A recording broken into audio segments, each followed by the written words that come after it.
নমস্কার, আপনারা দেখছেন ঈশান বাংলা প্রাইম টাইম সংবাদ। সঙ্গে রয়েছে আমি সিদ্ধার্থ। প্রথমেই দেখে নেব আজকের প্রাইম টাইম শিরোনাম।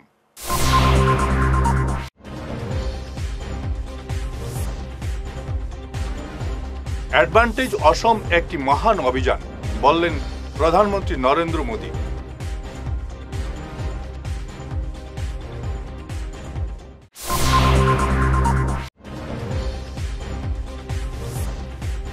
অ্যাডভান্টেজ অসম পার্ট 1 এর প্রতিশ্রুতি অনুযায়ী অসমে 50% বিনিয়োগ হয়নি, মন্তব্য সুস্মিতার।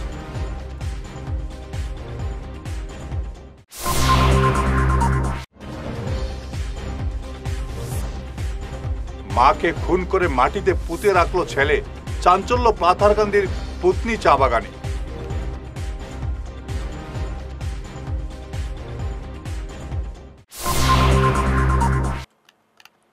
এবারে বিস্তারিত ঈশান বাংলা প্রাইম টাইম সংবাদ। এখন থেকে এ ফর আসাম বলে সবাই জানবেন। ভারতের উন্নতিতে অসমের বর্তমান ভূমিকা শক্তিশালী হয়েছে। অসম অসীম সম্ভাবনার রাজ্যে পরিণত হয়েছে। আজ গুয়াহাটিতে অ্যাডভান্টেজ অসম সম্মেলনে বক্তব্য রাখতে গিয়ে এমন মন্তব্য করেন প্রধানমন্ত্রী নরেন্দ্র মোদী। প্রধানমন্ত্রী বলেন, অ্যাডভান্টেজ অসম এক মহান অভিযান। আজ উত্তর পূর্বের নয়া ভবিষ্যতের সূচনার দিন বলেও মন্তব্য করেন মোদী। এদিনের সম্মেলনে আদানি, আম্বানি থেকে শুরু করে বিভিন্ন ঔদ্যোগিক প্রতিষ্ঠানের প্রধানরা বক্তব্য রাখেন। पूर्वी भारत और नॉर्थ ईस्ट की भूमि आज एक नए भविष्य की शुरुआत करने जा रही है। एडवांटेज आसाम पूरी दुनिया को असम के पोटेंशियल और प्रोग्रेस से जोड़ने का एक महाअभियान है। तो एक बार फिर ईस्टर्न इंडिया, हमारा ये नॉर्थ ईस्ट अपना सामर्थ्य दिखाने जा रहा है। एडवांटेज आसाम को मैं इसी स्पिरिट के रिफ्लेक्शन के रूप में देख रहा हूं। मैं असम सरकार को, हेमंता जी की पूरी टीम को इस भव्य आयोजन के लिए बहुत बहुत बधाई देता हूं। वो दिन दूर नहीं जब लोग अल्फाबेट पढ़ना शुरू करेंगे तो कहेंगे ए फॉर आसाम। पर मजबूत होते ग्लोबल ट्रस्ट के बीच आज हम सभी यहां असम में जुटे हैं, मां कामाख्या की धरती पर जुटे हैं। भारत की ग्रोथ में असम का कंट्रीब्यूशन लगातार बढ़ता जा रहा है। 2018 में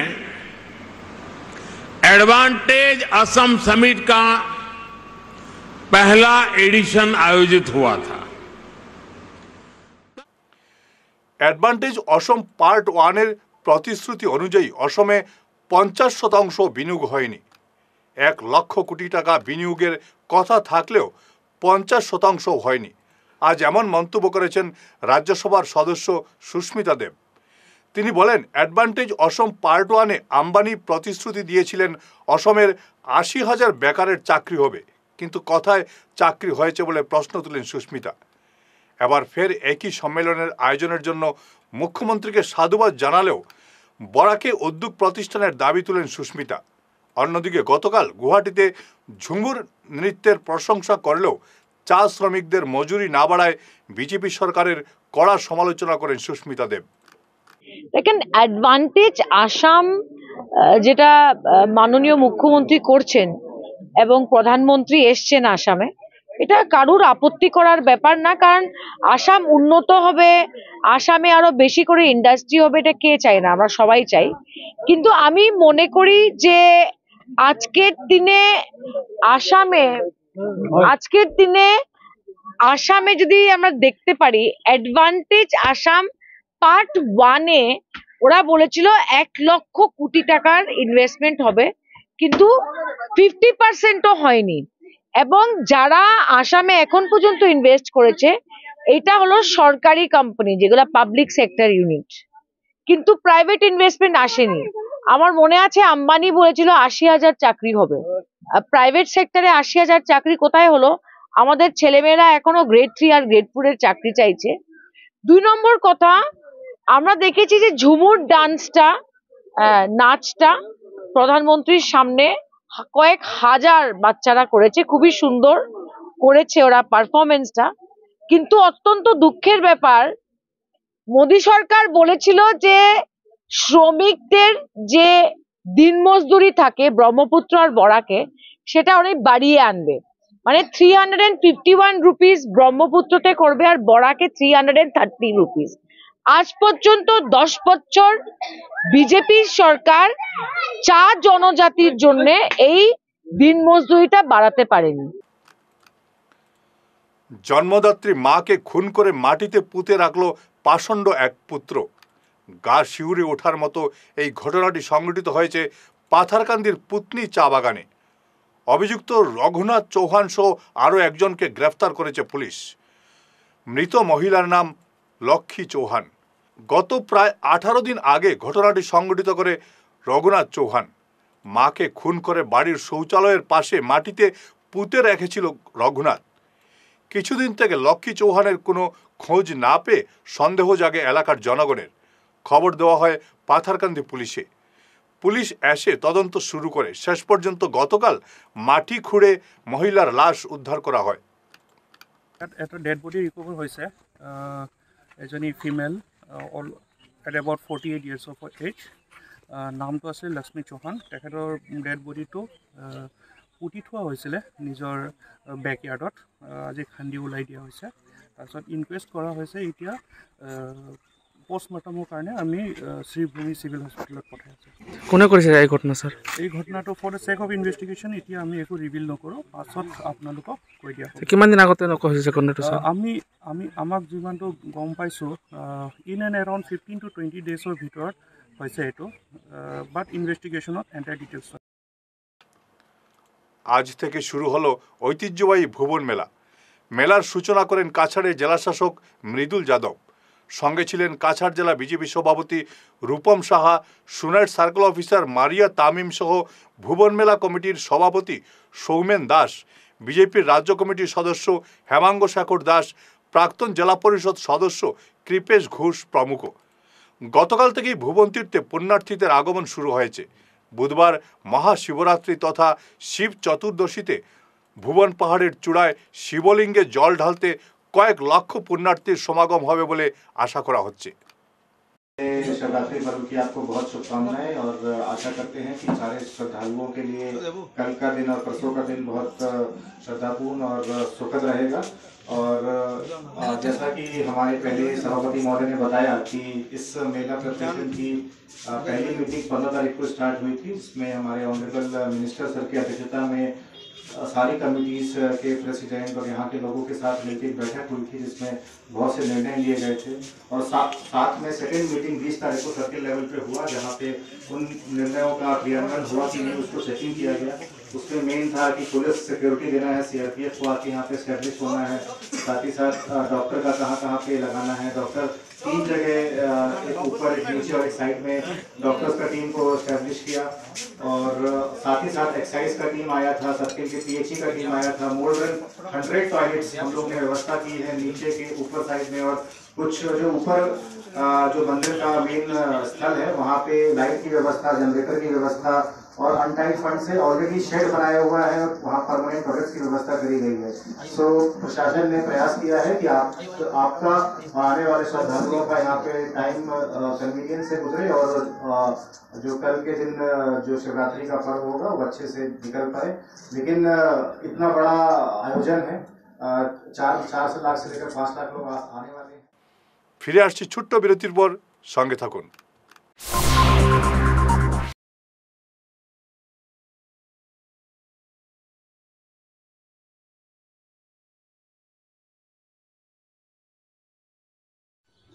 এনার্জি হিলিং সেন্টারে আসুন।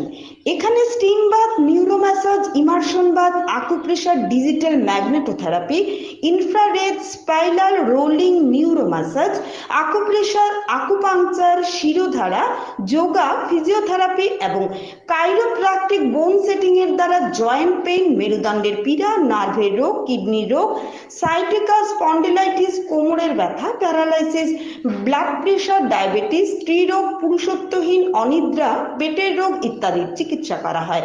এছাড়া যে কোনো ব্যক্তি প্রাকৃতিক চিকিৎসার মাধ্যমে শরীরে দীর্ঘদিনের জমিয়ে থাকা টক্সিনগুলোকে বের করার জন্য স্টিম বাথ নিতে পারেন। যোগাযোগ করুন energy healing centre, Rangpur part 2, Lakshmipur road, city chamber, first floor, Ismail market, central road, Silchar 1। Mobile number 9395732456, 9435070286 এবং 03842223183। অগ্রিম বুকিং প্রয়োজন।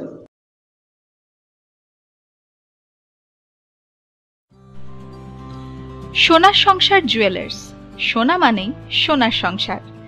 আমাদের এখানে রয়েছে চূড়, বালা, ব্যাঙ্গল, মান্তাসা, চেইন, রিং, চুড়ি।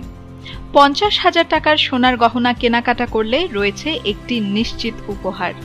5 লক্ষ টাকার ওপরে কেনাকাটা করলে একটি ডায়মন্ড রিং উপহার হিসেবে পাওয়া যাবে উইথ 50% মেকিং অফ, অর্থাৎ মজুরি 50% ছাড় রয়েছে। ইএমআই সিস্টেমে সোনা পাওয়া যাবে। মাসিক কিস্তিতে সোনা কিনতে পাওয়া যাবে। 12 মাসের কিস্তি জমা দিলে 13 মাসের কিস্তি সম্পূর্ণ বিনামূল্যে। পুরনো সোনার বদলে নতুন সোনার গহনা পাওয়া যাবে। এছাড়াও আমাদের মধ্যে রয়েছে ডায়মন্ড রিং, গলার হার, মঙ্গলসূত্র। ন্যূনতম 50,000 টাকার বিয়ের সেট পাওয়া যায়। সব ধরনের আধুনিক গহনা পাওয়া যায়। তাই আর দেরি না করে চলে আসুন আমাদের সোনা সংসার জুয়েলার্স শোরুমে। আমাদের ঠিকানা NN দত্ত রোড, শিলচর 1। যোগাযোগের জন্য ল্যান্ডলাইন নাম্বার 03842260081, আমাদের মোবাইল নম্বর 9395163088 অথবা 9395178117। বিরতির পর আবারও আপনাদের স্বাগত জানাচ্ছি ঈশান বাংলা প্রাইম টাইম সংবাদে। দৈনিক প্রান্তজ্যোতি পত্রিকা ফের খোলার প্রচেষ্টা অব্যাহত রয়েছে। কর্মচারীদের বকেয়া বেতনের 70% দেওয়া হয়েছে, বাকিটা শীঘ্রই দেওয়া হবে। কিন্তু যেভাবে সোশ্যাল মিডিয়ায় আমার নামে মিথ্যা প্রচার চলছে সেটা অত্যন্ত দুঃখজনক। আজ এক সাংবাদিক সম্মেলনে এই মন্তব্য করেন দৈনিক প্রান্তজ্যোতির কর্ণধার নিলয় পাল। তিনি বলেন, প্রচণ্ড আর্থিক সমস্যার জন্য গত 26 অক্টোবর তিনি দৈনিক প্রান্তজ্যোতি বন্ধ করে দিতে বাধ্য হন। তখন তিনি প্রতিশ্রুতি দিয়েছিলেন বকেয়া 5 মাসের বেতন তিনি আগামী 6 মাসের মধ্যে মিটিয়ে দেবেন। কিন্তু দেখা যায় একাংশ কর্মী লাগাতার মিথ্যা প্রচার চালিয়ে বলে যাচ্ছেন তিনি নাকি চুক্তি ভঙ্গ করেছেন। ব্যক্তিগত ও পারিবারিক বিষয়কেও বিতর্কে টেনে আনা হয়। যখনই কোনো গোষ্ঠীর সঙ্গে পত্রিকা বিক্রি বা অংশীদারিত্ব নিয়ে আলোচনা হয় তখন দেখা যায় ওই 3 জন কর্মী সাংবাদিক সম্মেলন করে পরিস্থিতি জটিল করে তোলেন। তখন বিনিয়োগকারীরা আর সাহস পান না বিনিয়োগ করতে, যার ফলে এই পত্রিকাটির পুনরুজ্জীবিত প্রক্রিয়ায় ব্যাঘাত ঘটছে। এছাড়া 3 জন কর্মী বেতন নিতে অস্বীকার করেছেন। প্রান্তজ্যোতি বন্ধ হওয়ার পেছনে 2 জন দায়িত্বপ্রাপ্ত ব্যক্তি দায়ী বলে তিনি পাল্টা অভিযোগ করেন। তবে এখনও তিনি আলোচনার সব পথ খোলা রেখেছেন বলে জানান। আর মিথ্যে প্রচারে বিভ্রান্ত না হতে তিনি আহ্বান জানান। খোলা মনে যে কোনো সমস্যা নিয়ে আলোচনায় প্রস্তুত বলে জানান নিলয় পাল। আমি দীর্ঘদিন থেকে অপেক্ষা করছি এবং নিজেকে ধৈর্য ধরে রাখছি। 25 অক্টোবর শাটডাউন ঘোষণার পরের দিন থেকে ওনারা সমস্ত একদম টোটাল অ্যাটাকিং মুডে এসে ওনারা 3 জন লোক, বিশেষভাবে 3 জন লোক টোটাল অ্যাটাকিং মুডে এসে আমার পরিবারকে এবং আমাদের ব্যক্তিগত অর্গানাইজেশনগুলো যেগুলো আছে এগুলোকে অ্যাটাক শুরু করলেন। ওনাদের সঙ্গে কিছু ওনাদের খুব পরিচিত লোক, আমি ওনাদেরকে বলবো অনাহুতভাবে এসে জোগাড় হলেন। করে একদম খুব সামান্য সংখ্যায়, কিন্তু সামান্য, উনি বলছেন লোক সমাজ ওনাদের সঙ্গে আছে। কোন লোক সমাজ আছে? আগে যে লোক সমাজগুলো এসেছে ওটা তোমার খুব ঘনিষ্ঠ বন্ধু, প্রথম থেকেই এসে আমি ওনার বাড়িতে টাকা পাঠিয়েছি। সেই বিজ্ঞ লোকটাকে, জ্ঞানী লোকটাতে আমার পরম শ্রদ্ধার লোক। ওনাকে আমি শ্রদ্ধা করি, এখনো শ্রদ্ধা করি, কারণ উনি অনেক জ্ঞানী এবং আমাদের পারিবারিক সম্পর্ক রয়েছে ওনার সঙ্গে দীর্ঘদিনের। উনি আমাকে এমনভাবে যে অ্যাটাক করতে পারবেন, উনি পারতেন একবার আমার পরিবারের সঙ্গে আলাপ আলোচনা করতে, আমার সঙ্গে আলাপ আলোচনা করতে, ফোন করতে, আমার দাদাদেরকে ফোন করতে। সেই সব জায়গাতে না গিয়ে উনি টোটাল অ্যাটাকিং মুডে। উনার বাড়িতে টাকা পাঠালাম আমার ম্যানেজারকে দিয়ে, উনি টাকা রাখলেনই না। সেই টাকাটাও কিন্তু বড় অঙ্ক। এই যখন আমার এই দুর্দিনে একসঙ্গে এতটা টাকা আমার কাছে অনেক বড় ব্যাপার। অন্য কার কাছে কি আমি জানি না, আমি পাঠালাম, উনি টাকা তো রাখলেনই না, উল্টো আন্দোলনের হুমকি দিলেন আমার ম্যানেজারকে। উনি এইবার ফেক ইমোশন তৈরি করছেন। ফেক ইমোশনটা কি? যে উনাকে নাকি আমি থ্রেট দিচ্ছি। কোথায় থ্রেট? আজকের দিনে ফেসবুকের দেওয়ালে গেলেই দেখা যায় কত লোককে থ্রেট করছে কাগজে পত্রে। আর আমি যদি আপনাকে কে গিয়ে বললো আমি নাকি বলেছি, কে বলেছে আপনার কান নিয়ে গেছে বললো, আপনি কানটাকে তো ধরে দেখবেন। সেই না করে আপনি জনসমক্ষে টিভির সামনে ক্যামেরার সামনে এসে বলতে লাগলেন কি আমি উনাকে হুমকি দিয়েছি। আমি এত অবুঝ নাকি? উনাকে হুমকি দিয়ে আমার প্রান্তজ্যোতি অক্সিজেন পাবে নাকি? উনাকে হুমকি দিয়ে আমার কি লাভ? প্রান্তজ্যোতি তো আর ফিরে আসবে না। প্রান্তজ্যোতিকে আবার পুনরুদ্ধার করার জন্য আমরা সম্পূর্ণ চেষ্টা করছি। আর যখনই চেষ্টাটা ফাইনাল হয়ে যায়, গত ডিসেম্বর মাসের শেষের দিকে, একদম আজকে হয় কালকে হয়, ওই সময় ওনারা প্রেস মিট করলেন, শেষ করে দিলেন আমার স্বপ্নকে। দ্বিতীয়ত আবার চেষ্টা করলাম, সেই সময় ওনারা আবার, আর তৃতীয়ত এখন একটা চেষ্টা চলছে, সেই সময় ওনারা আবার একটা বড়ভাবে অ্যাটাক করলেন। ওরা 3 জন লোক, বাকি সবাই আমার সঙ্গে আছেন। বা ধরে নিন 70% স্যালারি আমি পেড করেছি, 30% করিনি। আমি বলছি ওনাদের মতেই 70%, ওনাদের মধ্যেই 30% রয়ে গেছে এবং 85% স্যালারি নিয়ে গেছেন। 3 জন লোক নিচ্ছেন না।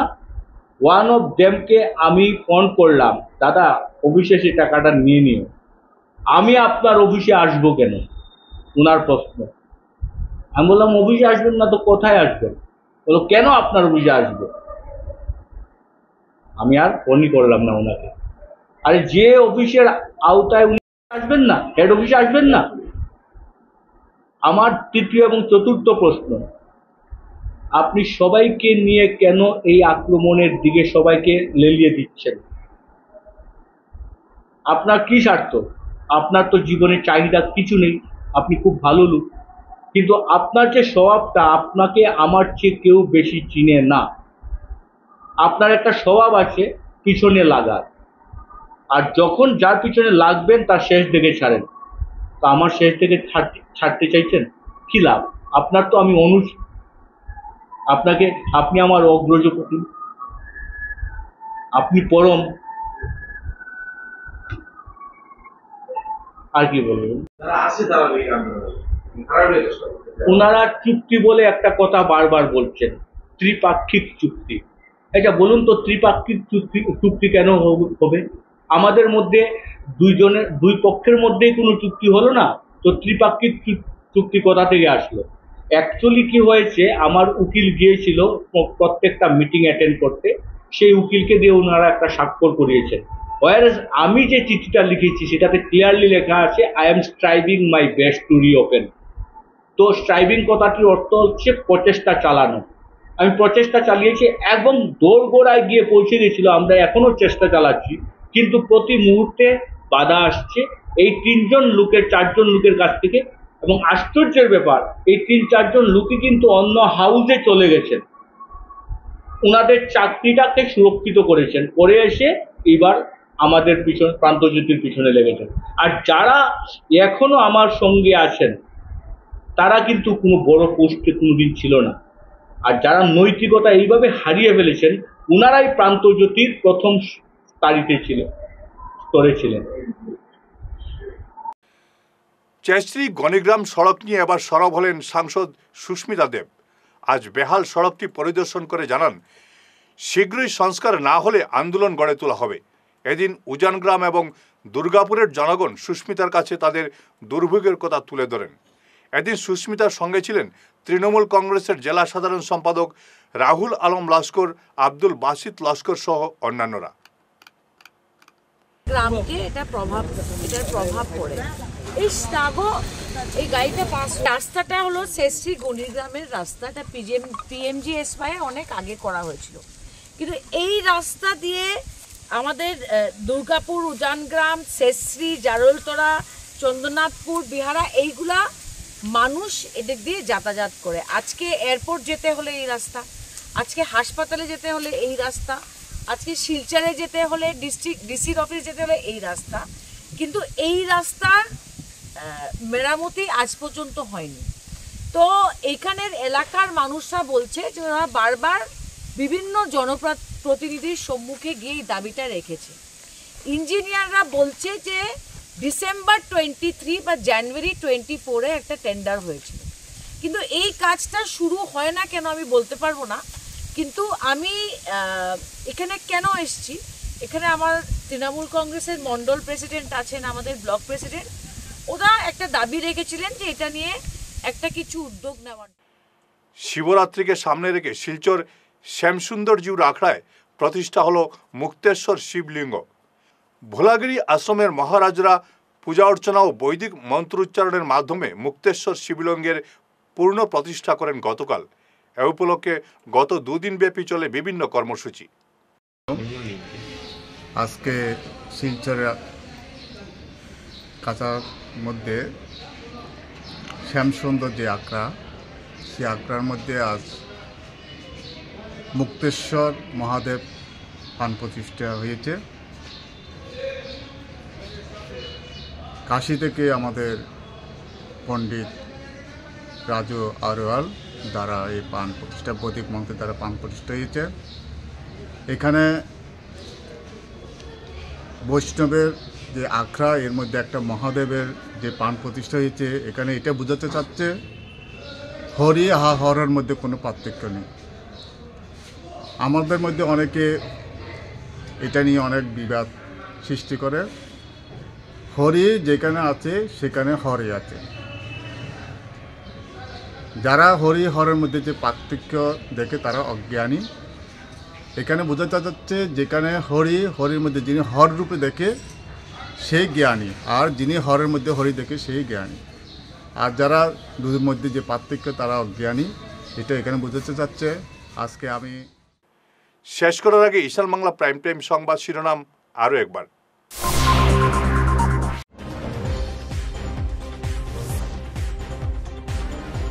অ্যাডভান্টেজ অসম একটি মহান অভিযান, বললেন প্রধানমন্ত্রী নরেন্দ্র মোদী।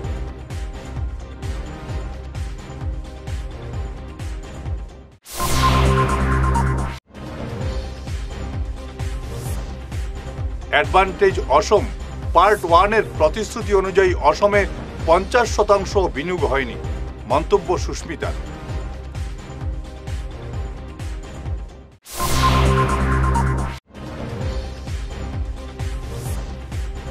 মাকে খুন করে মাটিতে পুঁতে রাখলো ছেলে, চাঞ্চল্য পাথারকান্দির পুতনি চা বাগানে।